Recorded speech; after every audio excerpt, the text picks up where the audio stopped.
தூத்துக்குடியில் மாதவநாயர் காலனியில் மீன்வளத்துறைக்கு சொந்தமான பெட்ரோல் பங்கில் இருந்து டீசலை திருடி வீட்டில் வைத்து விற்பனை செய்து வந்த நபரை போலீசார் கைது செய்தனர். மேலும் அவரிடமிருந்த 1000 லிட்டர் டீசலையும் போலீசார் பறிமுதல் செய்த நிலையில் இதுகுறித்த கூடுதல் விவரங்களுக்காக இணைகிறார் எம்முடைய செய்தியாளர் முத்துராமன். இந்த குற்றச்சம்பவத்தில் அவர் எத்தனை நாட்களாக ஈடுபட்டு வந்தார், இது மீது எடுக்கப்பட்டிருக்கிற நடவடிக்கைகள் குறித்த விரிவான விவரங்களை வழங்கலாம்.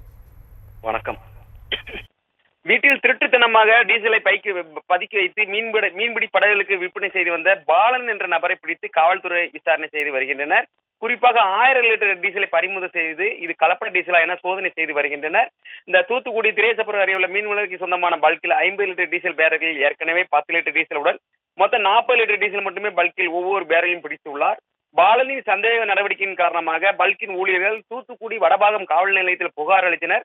இதைத் தொடர்ந்து காவல்துறையினர் அங்கு வந்து நடத்திய விசாரணையில் பாலன் முறைகேடாக பழைய கெட்டுப்போன டீசலுக்கு தற்போது புதிதாக பிடித்து படகுகளுக்கு விற்பனை செய்து வந்தது தெரிய வந்தது. இதையடுத்து காவல்துறை பாலனின் வீடுக்கு இருக்கும் பகுதியான மாதவன் காலனி பகுதியில் சோதனை செய்தனர்.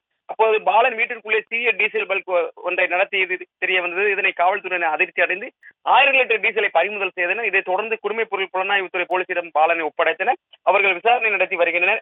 அவர் வீட்டில் இவ்வளவு டீசல் பதுக்கி எதற்கு வைத்திருந்தார் அல்லது கலப்பட டீசலா என பல்வேறு கோணங்களில் விசாரித்து வருகின்றனர். தற்போது இப்பகுதியில் பெரும் பரபரப்பாக ஏற்படுகிறது. விவரங்களுக்கு நன்றி முத்துராமன்.